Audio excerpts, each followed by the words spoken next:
आपको सुझाव दिए ना, इन सुझावों को एक कॉन्क्रीट शेप देके हम देश के सामने एक प्रपोजल रखेंगे। हम सब मिल के पूरे देश के सामने एक प्रपोजल रखेंगे, जिसमें हम बता सकेंगे कि क्या किया जाना चाहिए। से नोट कर अगर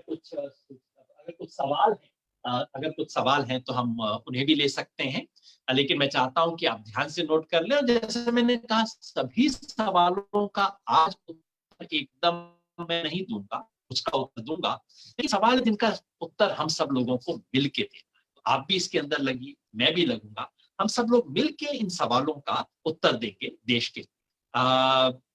ये हरि नारायण भट्ट जी कह रहे हैं कश्मीर में इंटरनेट बंद करने के बारे में आपकी क्या सोच है? ना भाई, इंटरनेट बंद नहीं होना चाहिए। और ये कि 2G चलेगा 4G नहीं चलेगा, इस सब का इसकी बजाय चल दीजिए, क्योंकि उनको भी इतनी जरूरत है, वो भी लॉकडाउन में है। और आपको पता है लॉकडाउन के अंदर हमारा कैसे काम चल रहा है। अगर इंटरनेट मेरा काम ना चलता तो मैं आपसे बात थोड़ी कर सकता था। जो आपकी मेरी जरूरत है, वो भी इंसान है, उनकी भी वही जरूरत है, मिलना चाहिए।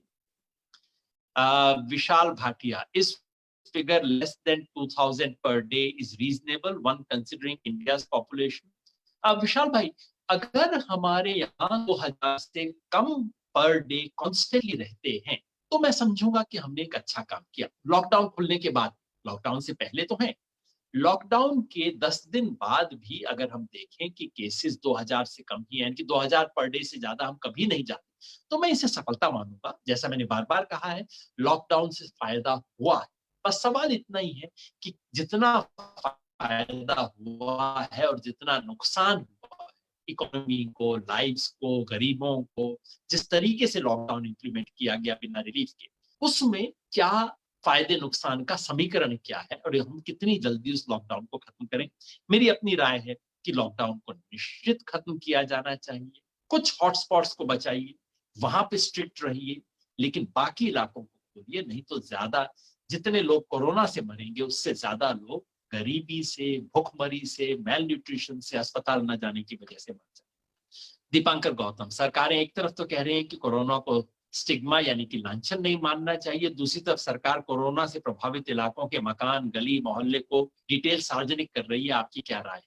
मैं सहमत हूं भाई, ये बिल्कुल स्टिग्मेटाइज नहीं करना चाहिए, क्योंकि एक तो जिस व्यक्ति को हुआ है उसका कोई कसूर थोड़ी है। मैं आपके सामने बात कर रहा, कल मैं दूध लेने गया था, अब मेरे को अगर वहां से लग गया हो, मैं क्या जानता हूँ? मैं कोई जानबूझ के लगा के आया? मैं तो मास्क पहन के गया, सब कुछ करके गया, कुछ गड़बड़ हुई होगी। तो जिस व्यक्ति को हुआ है वो व्यक्ति शिकार है, वो व्यक्ति दोषी नहीं है, अपराधी नहीं। ये सरकार का कहना बिल्कुल ठीक है, लेकिन और इसलिए मैं मानता हूं कि इनकी डिटेल्स को सार्वजनिक नहीं किया जाना चाहिए। हाँ, वहां आप लॉकडाउन कीजिए, वहां आप स्ट्रिक्ट नियम बना दीजिए उस इलाके के लिए, उस गली के लिए, मोहल्ले के लिए। लेकिन ये जो स्टिग्मेटाइज कर रहे हैं, ऐसा जैसे मान लो, और असली बात ये है ये बीमारी दरअसल उतनी खतरनाक नहीं है। मैं फिर कह रहा हूं, इस बीमारी का स्प्रेड खतरनाक है। अगर बीमारी हो गई कल को मुझे, आपको, भगवान ना करे हो जाए, तो 98% चांस है कि आप हंसते मुस्कुराते हुए बाहर निकल आए। डेंगू में ज्यादा मरने की गुंजाइश है, मलेरिया से ज्यादा मरने की गुंजाइश है, चेचक, प्लेग, ये सब कहीं ज्यादा डेंजरस बीमारियां।